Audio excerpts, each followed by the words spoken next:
Vox Box Star Wars Comic Book Podcast, Episode 20. When you're being attacked by 4 poisonous thorns, it's hard not to make the joke, stick it to me.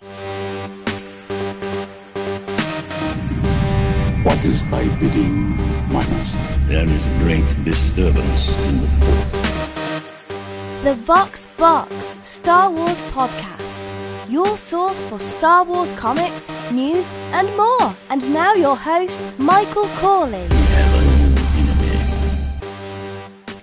Welcome back to Vox Box Star Wars Comic Book Podcast. I'm your host, Michael Corley. Thank you so much for listening today. We are covering Star Wars number 20. It is titled Death Game. We open with an X-Wing fighter coming out of nowhere. It is firing its bolts at a pleasure yacht. This is not a random act of rebel violence. This is part of an orchestrated scheme.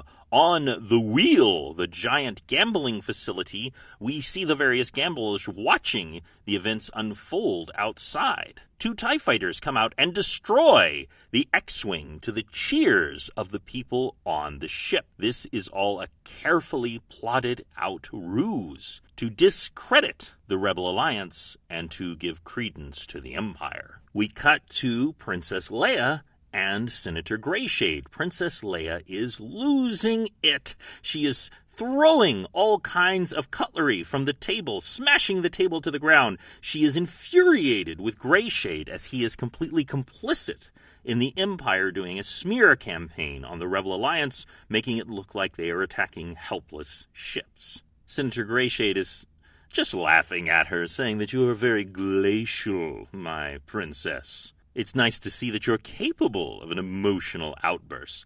He is such a jerk. He is informing his assistant droid, Mastercom, to clean up the facility, but do be careful to leave anything dangerous around. Remember that the senator is our guest, but she is still a prisoner. As we see the cleaning robots come in, we also see that this outburst of hers was not without purpose. She has a knife hidden in her dress. Senator Greyshade takes a giant vacuum lift and takes a shuttle with another body of Mastercom to the Imperial ship. Here, Greyshade and the sector commander Strom are doing what villains do, which is However, it is noted that when Strom threatens to take away Leia, Greyshade becomes angry. He, even though he is a complete and utter jerk, is infatuated with her. Strom is saying that part of the deal of them working together was that Leia's companions would be killed, and he's asking, where are the bodies? Greyshade is saying it's the easiest thing in the world. One is comatose in the hospital. We'll simply make sure that he doesn't recover. Chewbacca and Han are both, one voluntarily out of desperation, the other because he was forced, are now in the gladiator pits, and he'll make sure that neither make it out alive. We actually see Chewbacca running through a gauntlet of fire, kind of like in a video game, and we see Han Solo being tested by blasters. He has a stick with 2 paddles on each end, which apparently is able to deflect blasters. I don't know why they don't make stormtrooper gear out of it, but hey, whatever. Strom mentions that there were 2 droids as well, and Greyshade says not to worry, both of them are going to have their memories wiped and their bodies slagged. And we see R2-D2 and C-3PO in a kind of junkyard for droids. We cut to Han Solo, and he's talking to one of the officiators and saying, whoa, wait a second, this is way out of my class. Apparently those were obstacle courses they were on to determine what level of opponent they were going to fight, and he is being pitted against someone far superior to him. The officiator is saying, well, do you have any weapons that you are especially good at? And Han is saying, well, you don't allow blasters or proton torpedoes, do you? What does Han end up with? He ends up with an energized shield and a mace. And who is he up against? A giant pink monster with a horn for a nose. He's holding with his arms 4 long thorns. Han Solo is about to fight to the death with a creature that is twice his size. His only chance is to outsmart him or to use his weapons to great effect. And as this pitched battle begins, it is time for... Dramatic reenactment. Dagger thorns. Those things secrete a venomous sap. Just a scratch is enough to kill. And with more arms than I can block, scratches will come easy for this living windmill. Unless my Power Mason's shield have enough juice to make him drop his weapons. They don't! Oh boy, do they don't! That wonderful reading of Han Solo fighting a multi-armed alien gladiator is Ryan from Podcast 66. Ryan and his co-host Daniel have spoken with guests like Freddie Prinze Jr., Vanessa Marshall, Greg Wiseman, Kevin Kiner, and more. You can check them out at podcast66.com.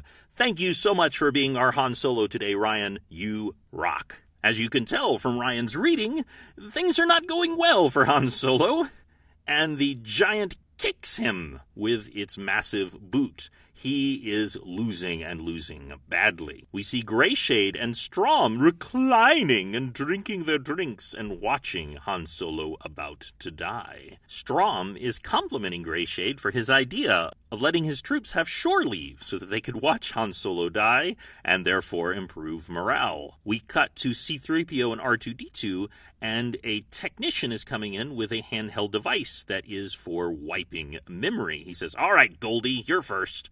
C-3PO is saying, "There must be some mistake. We're only here temporarily until Master Solo can win enough credits to redeem us." And that's when, of all things, Master Com stops the technician and says that these two are part of a study that he's conducting and that they are to come with him. The technician, by the way, doesn't like too much being outranked by a droid, but this is Senator Greyshade's personal droid, and so he lets it go. Master Com tells C-3PO that he's been fascinated by what he's seeing, the actions of C-3PO and R2-D2, of their devotion to their masters. It's very unusual in droids, and he wants to find out more. Speaking of devotion, the first thing they want to do is to come and find Master Luke, but when they come back, they find that he is gone from the place he was in the hospital. This is interrupted by Master Com realizing that something hinky is going down in the executive tower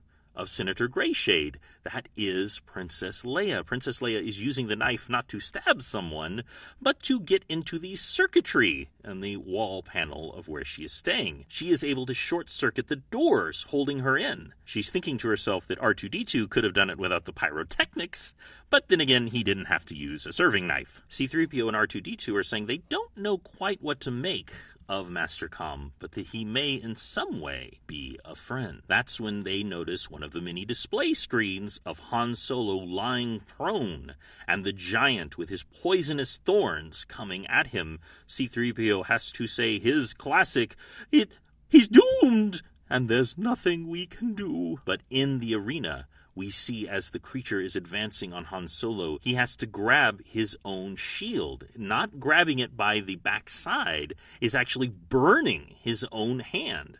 But as he's thinking to himself, it's better than having a dagger thorn buried in my chest, he throws it and realizes as he does so that he must have broken some of his ribs. But he fights through the pain, throws the shield.